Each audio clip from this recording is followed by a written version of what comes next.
Hi everybody, Steve here at the final resting place of actress Gloria Talbott. And if you're a fan of sci-fi movies and horror movies, then I'm sure you recognize the name. She was known as the queen of the B movies and one of the screen's most memorable scream queens. And I thought, what better place to start today's video than right here.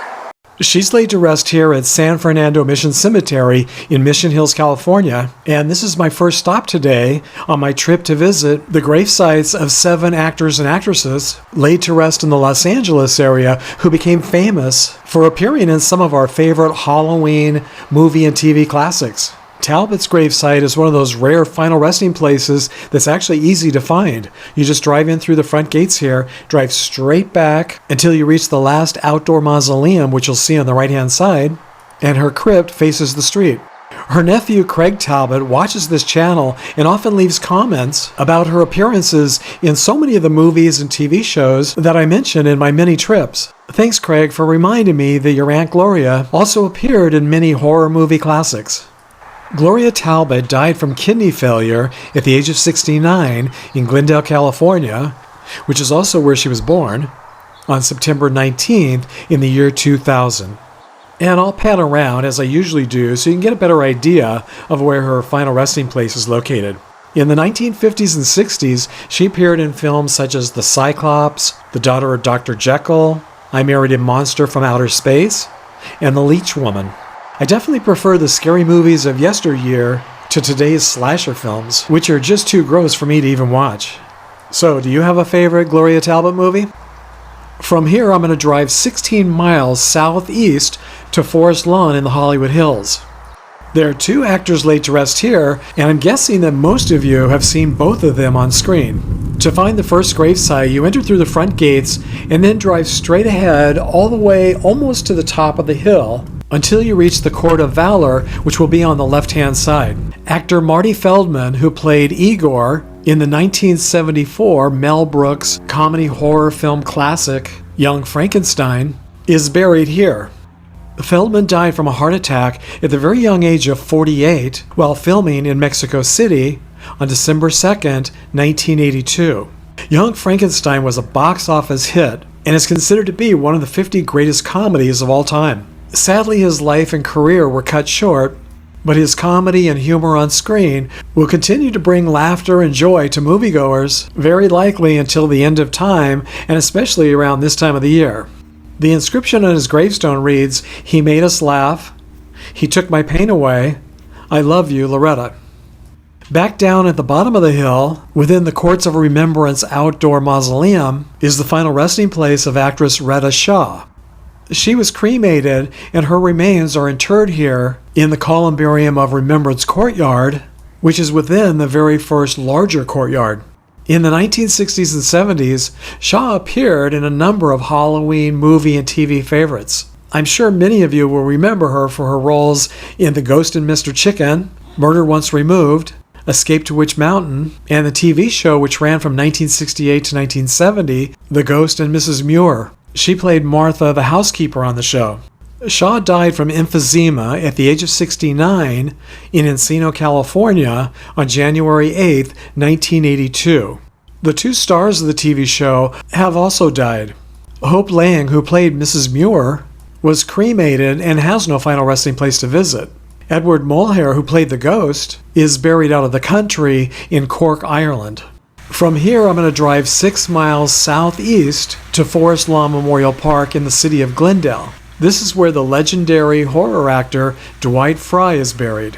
He's laid to rest in the Graceland section, which is one of the largest sections in this cemetery, almost at the top of the hill, a couple of streets to the right, past the Great Mausoleum. His Find a Grave Memorial page does have a GPS, which really saved me a lot of time finding his gravesite. Like Marty Feldman, Frye also died at a very young age. He died in Hollywood, California from a heart attack at the age of 44 on November 7, 1943. During the 1930s and 40s, Frye appeared in many classic horror films such as Dracula, The Invisible Man, The Vampire Bat, Bride of Frankenstein, Son of Frankenstein, The Ghost of Frankenstein, Frankenstein Meets the Wolfman, and many others. And that's a view of downtown Los Angeles in the distance there from his gravesite. So who remembers Alice Cooper's kind of spooky song, Ballad of Dwight Frye? In 1971, Alice Cooper immortalized Frye and helped keep his memory and legend alive in the song The Ballad of Dwight Frye on his Love It to Death album. I didn't know that Frye was buried here until Gary Ellis, who watches my channel, just recently suggested that I visit his gravesite. So thank you, Gary, for your suggestion and for your good timing. 20 miles southwest of Forest Lawn in Glendale is Westwood Village Memorial Park, and this is where I'm headed next to visit two more legends of the silver screen. Just inside the gates, in the section to the left, is the gravesite of actor and director John Cassavetes. He appeared in both the Alfred Hitchcock Presents TV show and the Alfred Hitchcock Hour, but he's probably best remembered for his role as Guy Woodhouse, the husband of Rosemary Woodhouse, in the 1968 Roman Polanski horror classic Rosemary's Baby. Cassavetes died here in Los Angeles from cirrhosis of the liver on February 3, 1989, at the age of 59. On the opposite side of this cemetery, in the cremation niche garden, is the niche of actress Janet Leigh, who starred in the 1960 Alfred Hitchcock classic Psycho. She was nominated for an Academy Award for her performance and won the Golden Globe Award. Leigh died here in Los Angeles from vasculitis on October 3, 2004, at the age of 77. She also appeared in the Orson Welles classic Touch of Evil, director John Carpenter's movie The Fog, and director Steve Miner's film Hollywood H2O 20 years later, which also starred her daughter Jamie Lee Curtis. Jamie Lee Curtis followed in her mother's footsteps, becoming one of the most popular scream queens of all time. 8 miles east of Westwood Village Memorial Park is Hollywood Forever Cemetery, and this is where another legend of the horror film genre is laid to rest. In 1931, actor Peter Lorre starred as a serial killer in director Fritz Lang's German film classic M. It was a huge hit, and he went on to appear in many horror classics during his career.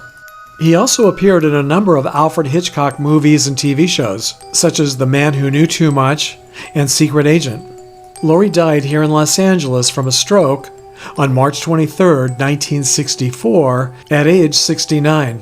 He was cremated, and his remains are interred here at the Cathedral Mausoleum in Corridor C in the columbarium alcove of Reverence. His Wikipedia page says that actor Vincent Price read the eulogy at his funeral. And even though he's been gone now for 56 years, it's nice to see that family, friends, and fans are still visiting his final resting place. And I'll see if I can get a little bit closer here so you can see his name on the plaque. He certainly was a legend of the screen, and at the opposite end of this hallway, in a corridor on the right-hand side, is the final resting place of fellow screen legend Rudolph Valentino. Another actor who appeared on the TV show Alfred Hitchcock Presents is Gary Merrill. He also appeared on The Twilight Zone and The Outer Limits. Merrill died from cancer in Falmouth, Maine on March 5, 1990, at the age of 74. He's buried in Pine Grove Cemetery in Falmouth, Maine, and these photos were sent to me by Jeff Jordan, a subscriber to this channel. Thank you, Jeff, for sharing your visit with us.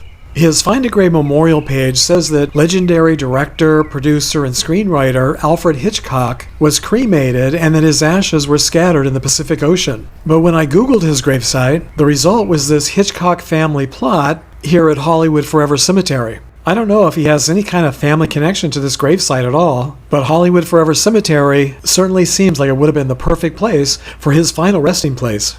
Alfred Hitchcock died at the age of 80, not far from here in the city of Bel Air, on April 29, 1980. He was known as the Master of Suspense, and his more than 50 films earned 46 Academy Award nominations and won 6 times. Well, he doesn't have a gravesite to visit, but he does have a star that you can visit, and it's right here.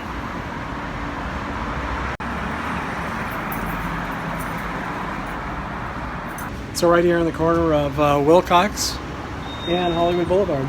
And I think, let's go see. I think from here, I think you can see the Hollywood sign right here in the corner. Yeah, just barely, but you can. This week, I'd like to thank my newest Patreon supporters, Kathy Ward, Diane S., and Candy Mitchell. I'd also like to thank Christina Maxwell, Eric Watkins, Andre, and Dr. J.B. Dingy for recently increasing their pledges.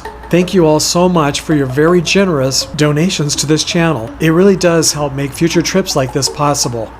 I also want to give a shout out and a thank you to the subscribers who mentioned or suggested that I visit some of these grave sites today. Thank you Janine Harrison, E. Scott Hollingsworth, M. Watts Riley, Thomas Connors, Russ Jones, Nikki Fernandez, Helene Solomon, Igor L., Mizzippy64, Magpie May, Scott Kemp, Nita James, Mark Elsie, I Love Slapstick, Zachary Lazard, Margaret Kiersey, and Bob. And I hope you'll join me on another blast to the past by clicking and watching one of the videos here.